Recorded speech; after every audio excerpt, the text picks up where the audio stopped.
एकादशी के दिन बन सके एक बेलपत्र, उस बेलपत्र के मध्य भाग में बीच वाली पत्ती पर लाल चंदन और दोनों पत्तियों पर पीला चंदन, नीचे वाली दोनों पत्तियों पर पीला चंदन, बीच वाली पत्ती पर लाल चंदन और दोनों पत्तियों पर पीला चंदन। और इसी बेलपत्र के साथ में जो लाल चंदन वाला जो पत्ती है उस पर एक श्वेत पुष्प, सफेद फूल रखकर आप अपनी कामना कर कर, जब आपको जल चढ़ाते चढ़ाते 3 महीना, 4 महीना, 5 महीना, 6 महीना आपके हो जाए और बाबा देव अधिदेव महादेव को जल चढ़ाते चढ़ाते समय बीत जाए, तब बाबा से अपने दिल की बात कहने के लिए लाल चंदन, सफेद पुष्प, पीला चंदन दोनों पत्तियों पर अपने हाथ में लेकर कामना कर कर अशोक सुंदरी वाली जगह पर जब हम उसको समर्पित कर, अशोक सुंदरी वाली जगह पर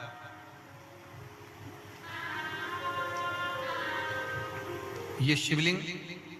जलाधारी और उसके सामने का जो भाग है उसके मध्य भाग में अशोक सुंदरी का स्थान है।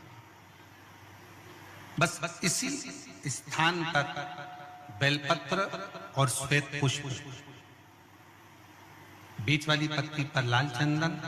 आसपास की पत्तियों पर पीला चंदन और वो शिवलिंग की सम्मुख में जो अशोक सुंदरी का स्थान है वहां समर्पित कर, उस स्थान ये रोज नहीं करना, फिर ध्यान देना, कभी कभी 4-6 महीने निकल जाएं, 8 महीने निकल जाएं, 3 महीने निकल जाएं, 5 महीने निकल जाएं, उस स्थान, और ये हमने एक बार नहीं बताया, इसको पहले भी वर्णन कर सकते। एकादशी के दिन गंगा के जल में मात्र 7 बेलपत्री डालकर जो नंदीश्वर भगवान अर्थात जो शंकर जी के शिवलिंग के सामने नंदी होता है, उस नंदी के चरण पर गंगा का जल चढ़ाकर बेलपत्री शिव पर समर्पित कर देता है, उसके घर में रुपया रुकना चालू हो जाता है, फिर वो गलत जगह पर नहीं जाता, गलत स्थान पर वो धन जाएगा ही नहीं। बेटा अगर व्यसन में पड़ा हुआ है, मदिरा पान में पड़ा हुआ है, मांसाहार में, जुए आदि में जा रहा है, तुम्हें लग रहा है कि मेरा बेटा गलत मार्ग पर जा रहा है, ये मित्र दोस्ती गलत हो रही है, वो सही जगह पर आ जाए तो हो रही है। 30,000 रुपये महीना, 40,000 रुपये महीना कमा कर लेकर भी आ रहा है,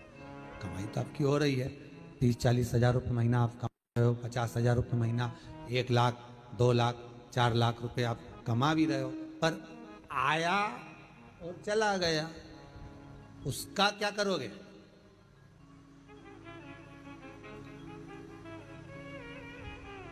उसका करना क्या है? बहुत सुंदर संवाद है, ध्यान दीजिएगा। जिसके घर में कमाने वाले 2-4 हैं, पैसा तो आ रहा है और घर में टिक नहीं रहा, डॉक्टर में, पुलिस में, एक्सीडेंट आदि में, कहीं गलत जगह पर व्यसन में अगर पैसा जा रहा है, जुए में, मांसाहार, मदिरा पान, या कहीं आया पैसा, पैसा आने में कमी नहीं, आ रहा है पर टिक नहीं रहा, रुक नहीं रहा, कोई मांगने आ गया, दे दिया, फिर वहां से अपने पास नहीं आ रहा, अपन कह रहे भैया हमारा पैसा लौटा दो, नहीं आ रहा।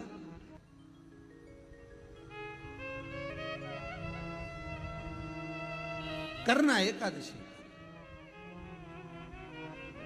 कई लोग इसको धन के लिए भी करते हैं, संपदा के लिए, संपदा के लिए अर्थात जिसका व्यापार नहीं चलता, जिसके घर में पैसा नहीं आता, या नौकरी नहीं लग रही, या सर्विस नहीं लग रही, आप अप्लाई कर रहे हो, जगह जगह जाकर इंटरव्यू भी दे रहे हो और पैसा नहीं आता, तो उसके लिए भी प्रयास किया जाता है। पर उसके लिए यहाँ पर जो धन के लिए करते हैं, उसके लिए विष्णुपदी के लिए करते हैं। मतलब जैसे गंगा के जल में तुलसी के 11 पत्ते डाले जाते हैं। कितने पत्ते डालते हैं? 11 तुलसी के पत्ते डालते हैं, और उसको किसी भी नारायण के मंदिर में, राम कृष्ण शिव,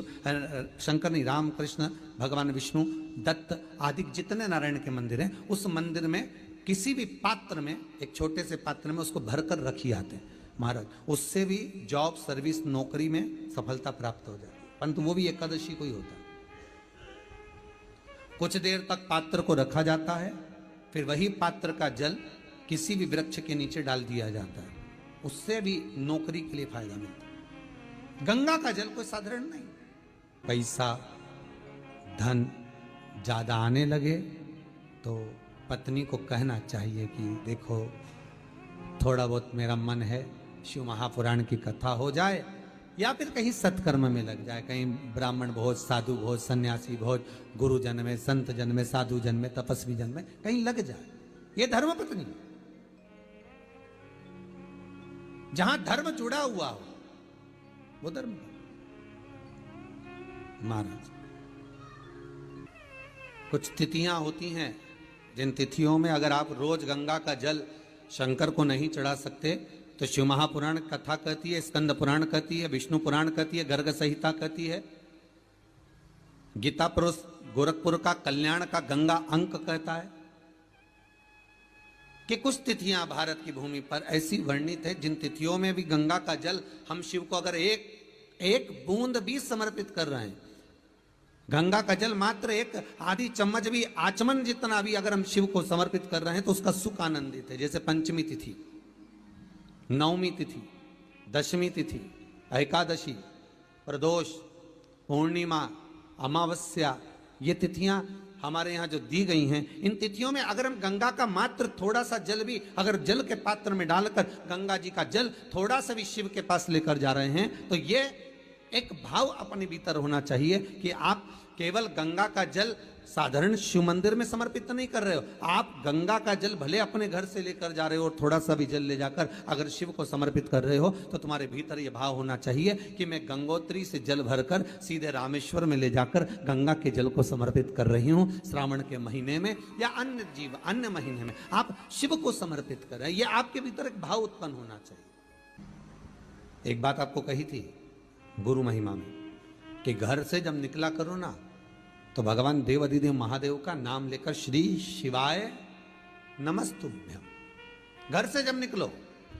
कोई कार्य के लिए जा रहे हो तो आप श्री शिवाय नमस्तुभ्यम का स्मरण कर कर जाइए। आप किसी काम के लिए आगे बढ़ रहे हो, श्री शिवाय नमस्तुभ्यम का स्मरण कर कर जाइए। जिस समय आपके मुख से श्री शिवाय नमस्तुभ्यम का स्मरण हो जाए या शिवलिंग का स्पर्श हो जाए या शंकर का अनुमोदन कर कर ओम नमः शिवाय बोलकर या राम बोलकर, कृष्ण बोलकर, शिव बोलकर, आपके भीतर जो रमा हुआ है, आप राम को मानते हैं आप राम को माने, हम मना नहीं करेंगे। आप कृष्ण को माने तो कृष्ण को माने, हम मना नहीं करेंगे। आपका दिल जिससे लगे,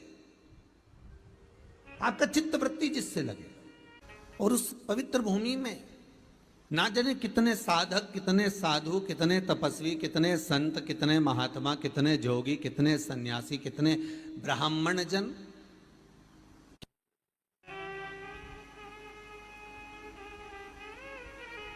पवित्र भूमि,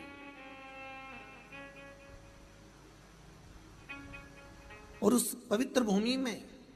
ना जाने कितने साधक, कितने साधु, कितने तपस्वी, कितने संत, कितने महात्मा, कितने जोगी, कितने सन्यासी, कितने ब्राह्मण जन, कितने विद्वत जन इस भारत की भूमि पर भ्रमण करते रहते हैं, तप साधना करते रहते हैं, उपासना करते रहते हैं, मंत्र जाप स्मरण करते रहते हैं। और जब उनका मंत्र जाप का फल इस भूमि पर प्राप्त होता है तो यहाँ की जो रज है, यहाँ की जो धूल है, यहाँ की जो माटी है, वो सुख का अनुभव करा देती है, एक आनंद का अनुभव करा देती है।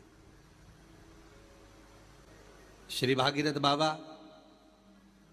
गंगा जी को लेकर आए।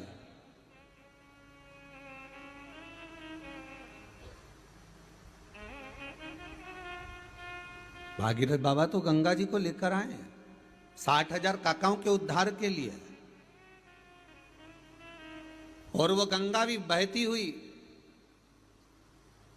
गौमुख से लेकर चलते चलते चलते चलते वो गंगा भी कलकत्ता तक जब पहुंची है, गंगा सागर तक जब पहुंची है, तो उसके घाट पर, उसके तट पर, गंगा महारानी के किनारे पर जितने जितने भक्त, जितने साधु, जितने सन्यासी, जितने साधक, जितने उपासक, जितने जीव रह रहे हैं, ये गंगा उनका कल्याण कर रही है। और जो उसकी शरणागति में जा रहा है, गंगा उसका उद्धार कर रही है। गंगा किसको संवारती है?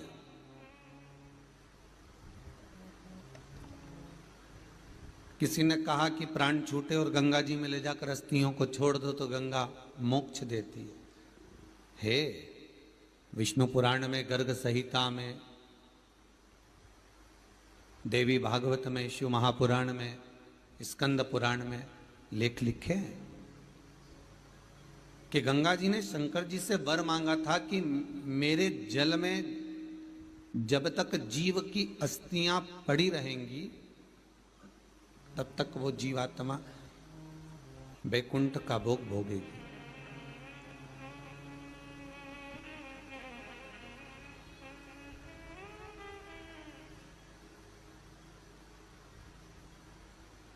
पर गंगा जी ने एक बात और कही है, शिव महापुराण में आपने श्रवण करा ना करा, पर एक बात और गंगा जी कह रही है कि मैं तार दूंगी, मैं पापी से पापी जीव का उद्धार कर दूंगी, मना नहीं है। वैसे भी तो भारत की भूमि तो पावन पावन नदियां सारी की सारी जितनी वे हैं ये भारत की भूमि पर है, ये भारत माता पर विराजमान, सारे के सारे पावन तीर्थ इस भारत की भूमि पर विराजमान है।